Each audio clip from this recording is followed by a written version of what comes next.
అమ్మా చెల్లెలు ఎంత బాగా మాట్లాడుతుంది అనుకున్నావు? ఆ మాటలు వింటా ఉంటే నాకే తల తిరిగిపోయింది అనుకో. నా బంగారు తల్లి బాబు, నువ్వు చెల్లెళ్ళ గురించి కన్న కలలన్నీ పండి. సరోజ, వాడి పంచ ప్రాణాలు నీ మీద. నీ చదువు పూర్తి కావాలని వాడు నిద్దట్లో కూడా కలవరించేవాడు. అమ్మా, నేను ఈ అన్నయ్యకు చెల్లెలిగా పుట్టడం నిజంగా నా అదృష్టం. ఎన్నో జన్మల పూజాఫలమమ్మా. అమ్మా అమ్మా, చూసావా చెల్లెమ్మ ఎంత బాగా మాట్లాడుతుందో? అమ్మాయి చూడమ్మా, చెల్లెమ్మ 2 జడలు వేసుకుంది. ఈ ఊళ్ళో ఇంతమంది ఆడాలు ఉన్నారు, ఒక్కరికన్నా 2 జడలు వేసుకోవడం తెలుసా? అమ్మా, ఈ ఊళ్ళో ఎంత పెద్ద వచ్చినా సరే, అక్కడ కలెక్టర్ వచ్చినా సరే, మన చెల్లెమ్మ ఇంగ్లీష్ లో చచ్చాడనమాట. అమ్మా, అన్నయ్యని చూడాలని, అన్నయ్య మాటలు వినాలని ప్రతిరోజు నా మనస్సు మన ఊరికే ఉరకలేస్తూ ఉండేది. నీ మనసు నాకు తెలుసమ్మా. అబ్బబ్బా, మీ అన్నా చెల్లెల్ని కడవలు చూస్తుంటే ఈ ఊరి దిష్టే కాదు, నా దిష్టే తగిలేటట్టు. కాదని మరి పెద్దమ్మ గారు, ఇవాళ మేము స్టేషన్కి వెళ్ళేటప్పుడు ఒక చిన్న గమ్మ జరిగిందండి. ఏమిట్రా? శేషయ్యతో పంతం బట్టి పెద్ద డబ్బు లేకపోయినా, తనకు చదువు లేకపోయినా కట్టబడి తన చెల్లెల్ని ఇంత ఇదిగా చదివించాడు అంటే రామన్న మనిషి కాదురా, మన ఊరికే మాణిక్యం అన్నారు. ఇంకా ఏమన్నారో తెలుసా అండి, ఆ బిడ్డలను కన్నా తల్లి పార్వతమ్మ నిజంగా దేవత. ఈ వైభోగం కళ్ళారా చూడడానికి ఆయన లేని జైలు పాలయ్యారు. అమ్మా, కన్నీళ్ళ? కన్నీరు గాక మరేముంది బాబు. ఆయనే ఉంటే స్వర్గం ఎక్కడో కాదు, మన ఇంట్లోనే ఉండేది. ఆ అదృష్టానికి నేను మోసుకోలేదు. ఏ జన్మాన ఏ పుణ్య దంపతులను విడదీశాను, ఆ పాప ఫలం ఎప్పుడు అనుభవిస్తున్నాను బాబు, ఎప్పుడు అనుభవిస్తున్నాను. అబ్బా ఊరుకు, నేను రక్తాన్ని చూసినా భయపడను కానీ నువ్వు కంట తడి పెడితే తట్టుకోలేదమ్మా. లేదు బాబు, లేదు. నాన్నను మనకు దూరం చేసి జైలు పాలు చేశాడే, ఆ శేషయ్య పొగలతందే నేను నిద్రపోతాను. అమ్మా నువ్వు ఊరుకు, నాన్న ఎటు వస్తాడుగా, అప్పుడు ఆ శేషయ్య మెడబెట్టుకుని నాన్న పాదాల మీద పడేసి కాళ్ళు పట్టించకపోతే నేను ధర్మయ్య కొడుకు రావుండే కాదు. ఆవేశపడవు బాబు, ఇదంతా మన దురదృష్టం. రాండి నాయన, భోంచేద్దరు గాని. అమ్మా రా నాయన. స్టేషన్ దగ్గర నిన్ను చూడటంతో కడుపు రగిలిపోయిందిరా. రైలు కారు రగడెందుకు నేను ఊరుకున్నాను. ఇంటికి వచ్చాక మొదలు పెడదాం అనుకుంటే ఊరంతా ఇక్కడే తెచ్చారు. ఏళ్ళ ఖర్చు పెట్టి పట్నం పంపించి నీకు చదువు చెప్పించింది ఎందుకురా? నువ్వు చదువుకున్న చదువుతా ఏటో మూసేవట్రా, మాట్లాడేరా? What daddy, you have started boring and boring. ఏంటి డబ్బులే మొదలు పెట్టాడు, ఏం చెప్పాడు కొత్తడు? బోరింగ్ పైపులేగా ఆకుండా ఎందుకు అలా మాట్లాడతారనంటారు. రే, ఇంగ్లీష్ చదువుకున్న ఎర్రి ముఖమా, ఒక రైలుకి ఎన్ని పెట్లు ఉంటాయిరా? ఒక పెట్టులో ఎంతమంది మనుషులు ఉంటారా?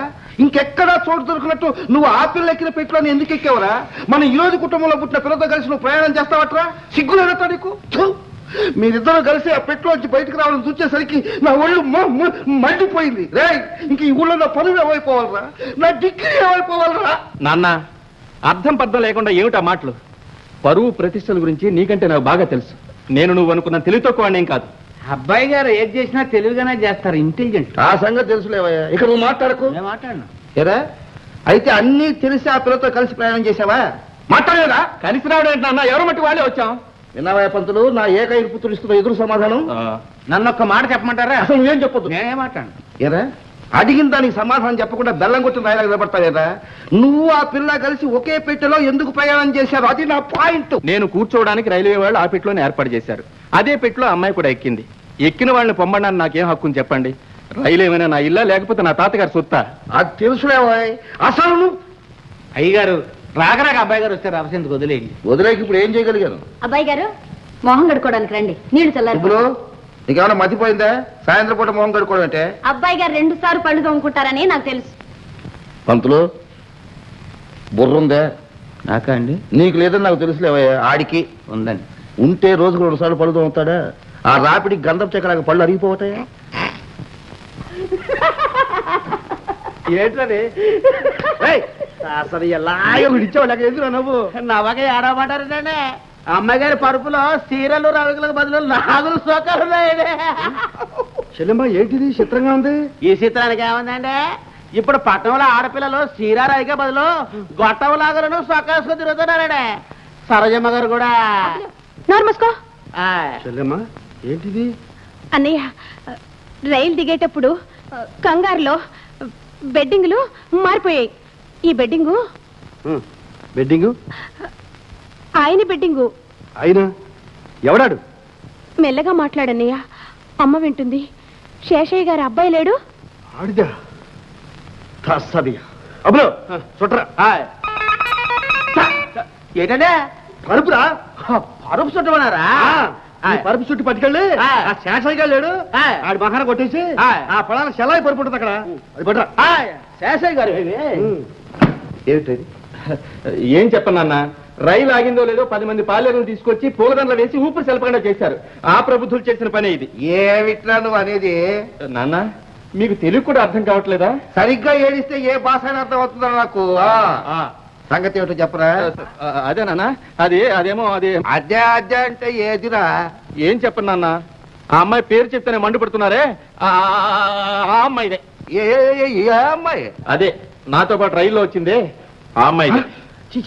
సుబ్బులు, ఈ మొదటి బెడ్ పరుపు తీసుకెళ్ళి వాళ్ళ మొహాన్ని కొట్టేసినా. ఇది గిడ్డంగి కాదు, గడ్డ. ఆడపిల్లకి అంత కళ్ళు ముసుగుపోతే సందేదో ఎదుటాలదేదో చూసుకోకర్లే, చేతికంతా పట్టుకుపోవడం అనమాట. అబ్బా, ఏ గాడిద బరువు మనం మైలేం బాబాయ్. గాడిదే బరువు గాడిదే మోసుకొచ్చిందిలే. ఈ ఎంత గాడిద ఎవరు?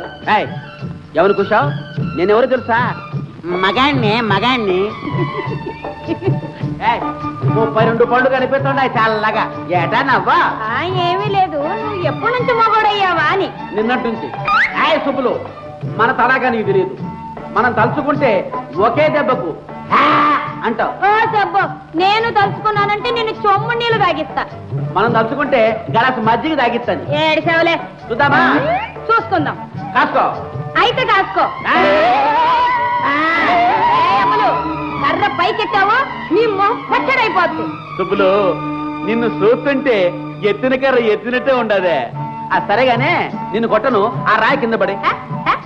నీ నాటక నాకు తెలుసులే గాని ముందు నువ్వు కర్ర కింద పడి. ఆ రాయి పడేవా? నువ్వు కర్ర కింద పడేవా? రాయి పడేవా? నువ్వు పడే. సరే. అయ్యా, అదేం చెప్పు. పడుసోళ్ళకు తగు వస్తే ప్రేమలో పడ్డట్టే. అందుకే మన ఇద్దరు.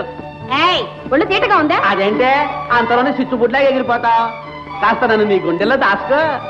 ఈ ఏడ కాకపోయినా రేపంతాలే. అదేంటి తీసుకొచ్చిన పప్పు పట్టుకెళ్తున్నావు? మర్చిపోయాను. అక్కడ కాదు, నన్ను నెత్తి మీద పెట్టు. నీట ఎక్కడ పెట్టమంటే అక్కడ పెడతా. ఉండు.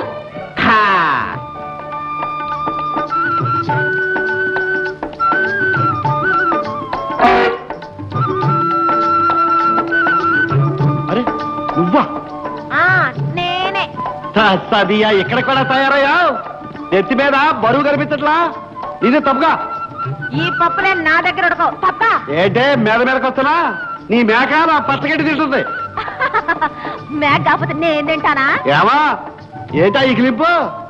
నీ సకిలింపులకు జడిచే వాళ్ళు ఎవరు లేరు. తప్ప నువ్వే తప్పుగా. తప్ప నువ్వే తప్పుగా పట్టా.